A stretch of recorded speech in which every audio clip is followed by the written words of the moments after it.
रहकर भगवत भजन कर रही है। और मंदार जो स्वयं धौम्य ऋषि के पुत्र हैं, वो साधारण नहीं है। धौम्य ऋषि का पुत्र मंदार, वो आंकड़ा साधारण नहीं है।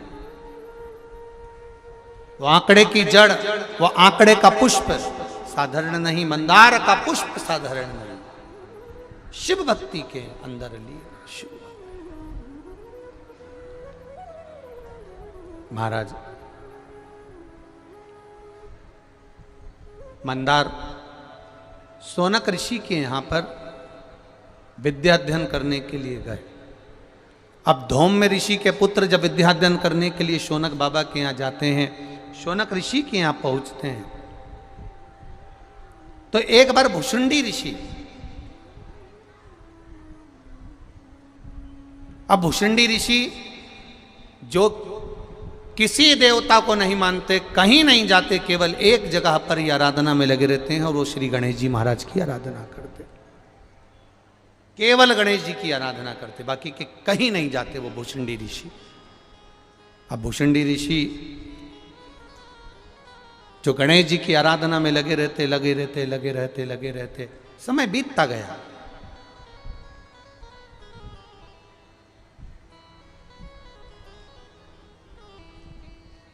बहुत लंबा समय निकल गया गणेश जी की आराधना करते करते।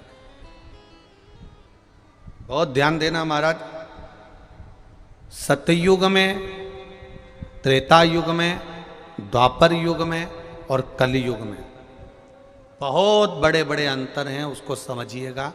सतयुग में हजारों वर्ष तक तप करना पड़ता था, साधना करना पड़ती थी, तब भगवान प्रसन्न होकर वर देता था, तब मेरा परमात्मा आता था, तब मेरा भगवान आता था। त्रेता द्वापर, त्रेता के अंतर्गत बहुत यज्ञ अनुष्ठान करो, बहुत साधना करो, तब जाकर भगवान प्रसन्न होते थे। द्वापर में भी खूब तप साधना करो, तीरथ करो, तब भगवान प्रसन्न होते थे। पर आप और हमको एक सबसे बड़ी खुशी मनाना चाहिए कि अपन कलयुग में रह रहे हैं। इस कलयुग में केवल भगवान का नाम ले लेना और एक लोटा जल चढ़ा देने पर ही भगवान प्रसन्न हो।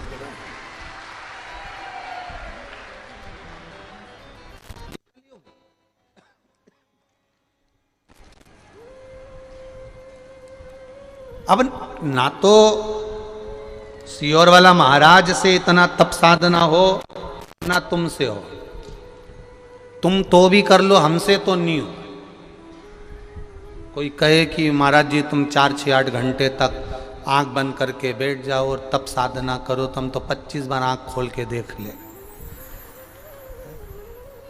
और 2 नहीं खोले तो 1 तो खोल के देख ही ले कि क्या कर रहे हो रामचंद्र। अब कोई तप साधना हो रही।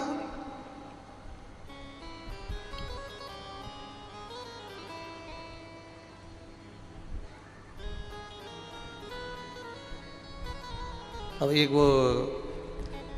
एक व्यक्ति को एक साधना कक्ष में बिठा दिया और बहुत सारे साधना वाले खड़े हुए थे, बहुत सारे अच्छे। उन्होंने इसके माथे पर एक बिंदु ऐसा हिलने वाला लटकाया और सीधा, अब आंख बंद करो,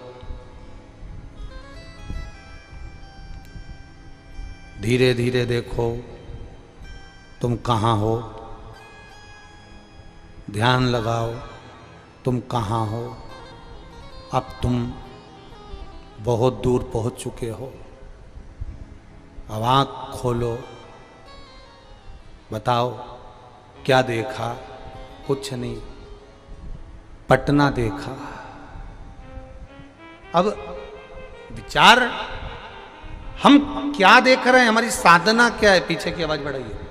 हमारी तप साधना क्या है? हमारी तप साधना का बल क्या है? हमारी भक्ति क्या है? शिव महापुराण की कथा कर रही है, ना आज के व्यक्ति से तप हो सकता है, ना साधना हो सकती है, ना कुछ हो सकता है। केवल एक कार्य हो सकता है, एक लोटा जल वो देवाधिदेव महादेव को समर्पित कर सकता है। जब फुर्सत मिल जाए, जब आनंद मिल जाए, जब उसका चित्त लग जाए, जब उसकी वृत्ति, जब उसका मन लग जाए, जब उसका दिल महादेव से जुड़ जाए। जब यह मन लग जाए आपका एक लोटा जल चढ़ाने में, तब लगाओ। बड़े प्रसन्न होकर जीवन जियो।